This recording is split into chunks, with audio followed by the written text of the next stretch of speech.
Hi, I'm Rachel, and welcome to today's Harvest and Cook. Harvest and Cook is a series on my channel where I talk to you about how to harvest the thing, when to harvest the thing, and then I show you my favorite recipe with the thing. And today we are doing eggplant. So I have 6 eggplant plants along here. 3 of them are Antigua variety and 3 of them are Nagasaki long variety. And I'll show you what these look like. These are long purple eggplants. This is an immature one right here. And so when you're looking at when to pick eggplant, there's a couple of things to consider. First of all, it's good to know that eggplant is perfectly edible. You can pick it anytime from little baby all the way up to full size. The edibility doesn't change, just the size. And so if you were to pick them all really tiny, you might get slightly more tenderness out of them, especially with like some of the larger, stockier varieties of eggplant. But honestly, the only trade-off here between picking small and picking large is the size and maximizing the amount of harvest that you get. And then up to a certain point, that changes, and then the trade-off becomes toughness. So the eggplant, what they'll do is they will grow from their tiny size all the way up to their mature size. And then once they reach their mature size, then they start focusing energy on really maturing the seeds inside of that fruit. And you want to try and pick it right before that maturing process starts, so you maximize size and minimize toughness. But if you've never grown eggplant before, how do you know that this isn't full size? Well, there's a couple of things you can do. First of all, when you see the first little baby ones getting put on and you're like, oh, for sure, this is like a baby-sized eggplant, you can squish it and just kind of get a feel for the amount of give that it has. As your eggplant grows, it will probably just continue looking the same but bigger, but it will reach a point where that squishiness becomes more firm feeling. And that is sort of the turning point when you know that your eggplant is ready to pick. I'm just going to come in here with some snippers because eggplants tend to have a pretty thick stem.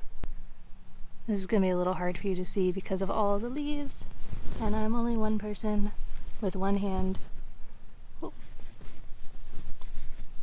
Oh, that is a tough stem. There we go. And here we have a finished eggplant. Now you'll notice a few other features about this eggplant versus this much smaller, less ripe one. So you can see there's a color difference. This one has gotten a little lighter, and that's not necessarily an indicator, but I've found, at least with this variety, that it is a little bit of an indicator. A little bit of lightening on the skin is a riper eggplant, but sometimes they do stay dark like this. So I wonder if sometimes it has to do with sunlight exposure to a certain extent. However, every eggplant variety is gonna have a few different defining features. So for example, I have these stripy Antigua eggplants, and while they do maybe show a little bit of lightening near the base when they are ripe, they are already so light that that's not really a good determination for me of when they're ripe. I usually go by size and firmness. So as I've said, there is a little bit of, watch and test as far as figuring out when the exact right time to harvest your species of eggplant is.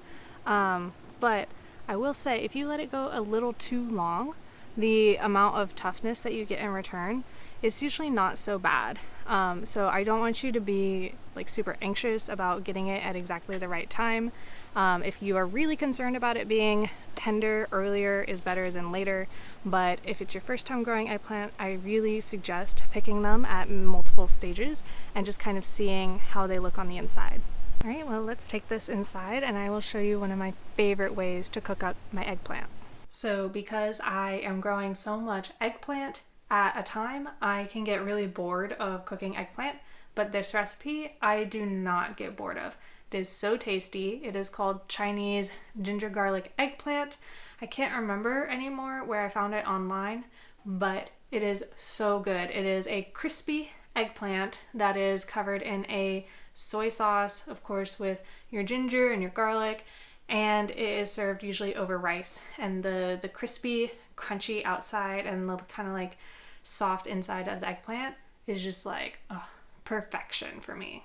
So the first thing that I'm going to do with my eggplant is chop it up and put it in a bowl of salt water. And I know this is a little counterintuitive, but the salt water will pull moisture out of the eggplant, which is what we want. The amount of salt that you put in the water, I don't really measure. I just put some. And then I'm going to go ahead and submerge the eggplant and use a bowl to hold them under the water because they tend to want to float.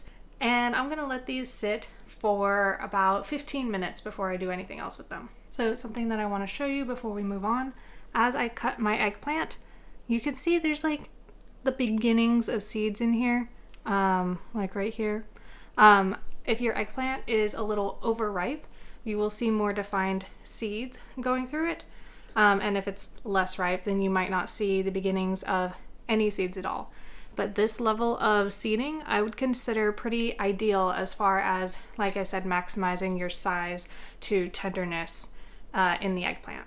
While the eggplant is soaking, I'm going to start prepping my sauce just so that is out of the way. Doesn't need to be done later. It will need to be stirred right before it's used, but you can mix it and let it sit for however long until you're done cooking. I'm just going to combine some soy sauce with water and sugar and a little bit of cornstarch.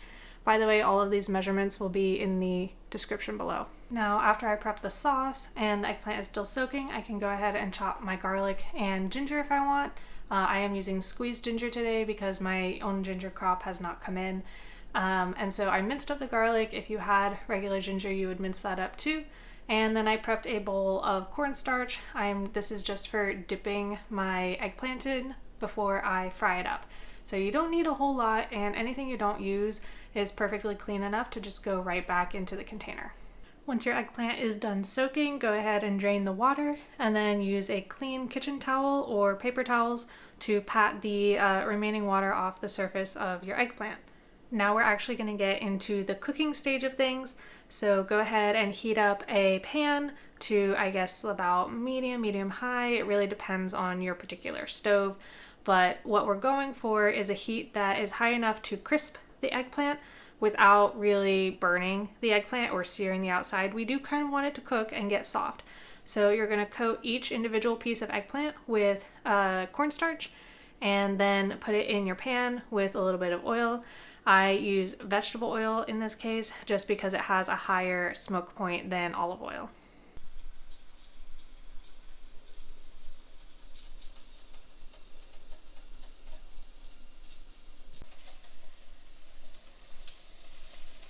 So cooking my eggplant to a nice brownish black crisp took maybe 5 to 7 minutes on the first side and like another 2 to 3 minutes on the second side.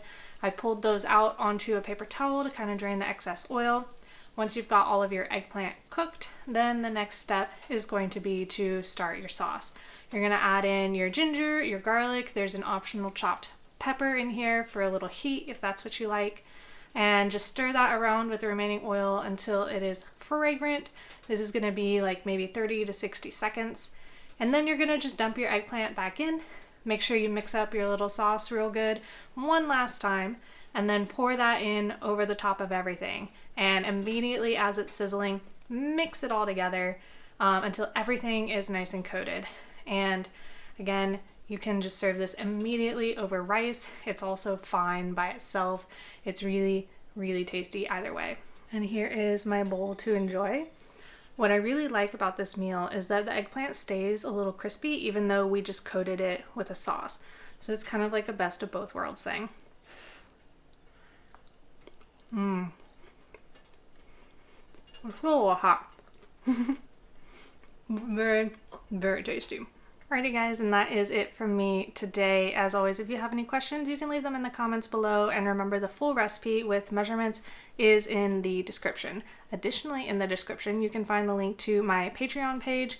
My patrons are the ones who support me as I make these free videos for everybody. In addition to supporting me making these videos, you can also earn really cool merch that me and my friends have made ourselves. Thank you so much for watching, and until next time, happy gardening!